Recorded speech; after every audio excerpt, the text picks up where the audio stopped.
plan.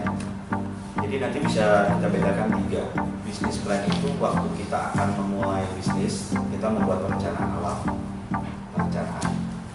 Yang kedua, bisa jadi kita sudah punya usaha. Nah, usaha itu kita review. Kita membuat business plan ulang bisa. Dan yang ketiga, untuk yang ke eksternal, kalau kita membutuhkan investor. Investor akan tanya, bisnismu apa? Bisnismu bagaimana? Menguntungkan tidak? Nah, kalau kita tidak bisa menyajikan bisnis plan kita, terutama di masalah keuangan, investor susah untuk tertarik. Ya, jadi kita bisa buat bisnis plan itu untuk perencanaan awal, bisa untuk evaluasi, dan yang ketiga untuk meyakinkan investor. Kalau kita pelajari ada peta kiri, peta kanan. Ada yang bilang kalau mau usaha itu action saja, nggak usah mikir, otak kanan saja. Saya kurang sependapat dengan istilah itu.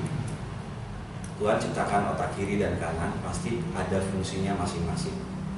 Nah, pengalaman saya, otak kanan maksimalkan 75-80%, oke.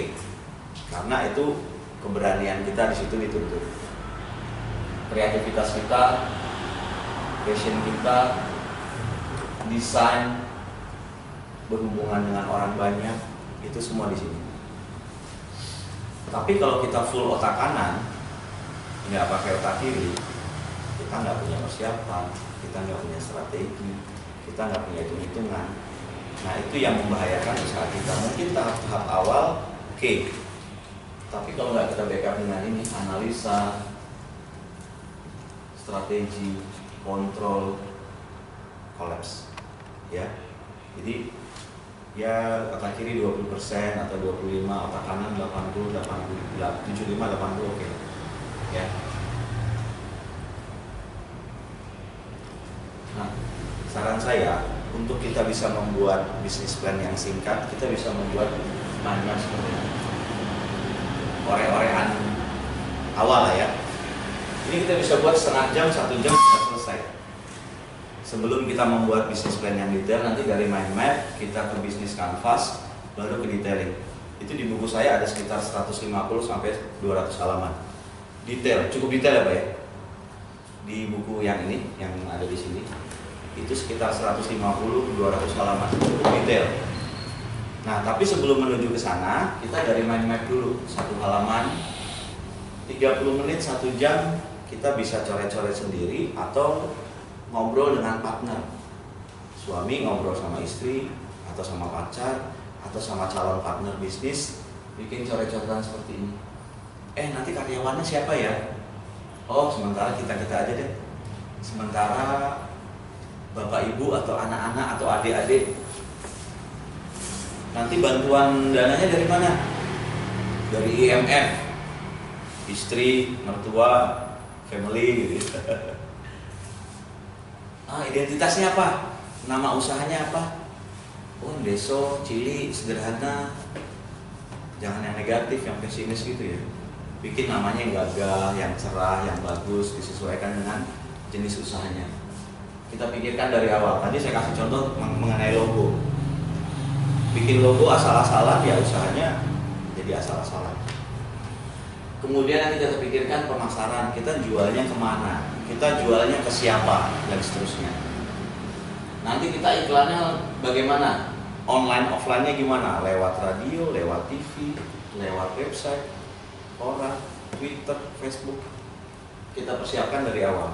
Maka dari pagi saya cerita sama Mas Bonian, saya punya Facebook, punya Twitter, punya LinkedIn, punya kartu nama, punya brosur, punya website, saya nulis buku, saya nulis di koran, saya tampil di radio, di TV. Itu semua media yang saya pakai. Karena apa? Segmentasinya beda-beda. Kalau menurut saya Facebook tuh wajib, ya kan? Nanti kalau segmentasinya umur sekian sampai sekian, Twitter. Gak ada orang 60, 70, 80 main Twitter, mungkin sedikit. Tapi kalau kita pangsa pasarnya mulai dari remaja, Twitter bisa dipakai. Sekarang ada Instagram lah, ya kan? LinkedIn, kalau saya mau nyasar ke teman-teman yang profesional, saya pakai jalurnya LinkedIn. Jadi bisa dipakai semua jalur. BBM dulu populer, sekarang orang sudah beralih ke WA. ya kan? Ya BBM-nya tetap saya masih punya, WA-nya juga saya wajib bikin, kalau enggak ya nanti ketinggalan. Jadi semua media dipakai.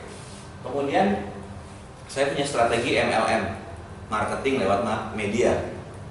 Saya bisa tampil di koran 3 tahun setengah halaman setiap minggu, itu nggak bayar. Modalnya apa? Tulis. Saya bisa tampil di radio, talk show di beberapa kota, ya karena saya punya buku, diundang. Nah, pada saat ngomong di radio itu berapa ribu orang yang dengar, ya kan?